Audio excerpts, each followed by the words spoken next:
সত্যি সামর্থ্য নেই নতুন নতুন জিনিস কিনে নিজের ঘরটাকে সুন্দর করে সাজানোর, কিন্তু তবুও তো ইচ্ছা করে বলো নিজের ঘরটাকে মনের মতন করে সাজাই। হ্যালো এভরিওয়ান, আমি পিউ। কেমন আছো তোমরা সবাই? আর জানো তো, তোমাদের একটা সাবস্ক্রাইব না আমার মতন ছোট ক্রিয়েটারদের নতুন কিছু ভিডিও বানাতে অনেক সাহস যোগায় মনে। সকালবেলা আজকে ডিমের ঝাল রান্না করছিলাম, তখনই ভাবছিলাম যে আমার ঘরটা না একদম দেখতে ভালো লাগে না। বাকি সবাইদের ঘর কত সুন্দর দামি দামি জিনিস দিয়ে সাজানো গোছানো, আর আমার ঘরের অবস্থা এমন।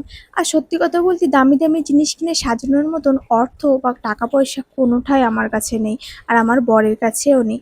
তাই তো এই জোগাড় বুদ্ধি লাগিয়েছি।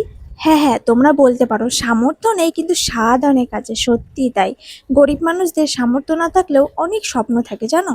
এই কালো কালারের শাড়িটা আমি অনলাইন থেকে কিনেছিলাম, একবারই পরেছিলাম, তারপর আর পরাই হয়নি। তাই ভাবলাম এই কাপড়টা দিয়ে ঘরের পিছনে একটা পর্দা করাই যেতে পারে, কিন্তু শেষমেশ দেখলাম ওটা দড়িতে দাঁড়াচ্ছে না।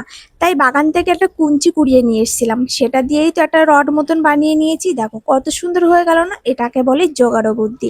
আর আমার মাথায় কিন্তু এমন জোগাড় বুদ্ধি অনেক আছে। তোমরা জানতে চাইলে চ্যানেলটা কিন্তু অবশ্যই সাবস্ক্রাইব করে রাখতে হবে। আর আমার এসব ছোট ছোট কাজগুলো আমার হাজবেন্ডই বেশি করে দেয়, কিন্তু ও তো সবসময় বাড়ি থাকে না, তাই আবদারটা আর করা হয়ে ওঠে না। তাহলে বলো আমার এই পর্দাটা কেমন লাগছে? 500,000 টাকা খরচা করার মতন পর্দা লাগছে তো? তাহলে চলো আজকের ভিডিওটা এখানেই শেষ করলাম। বাইরে কিন্তু ভীষণ বৃষ্টি হচ্ছে, আর ভিডিওটা কেমন লাগলো অবশ্যই কিন্তু কমেন্টে জানিও।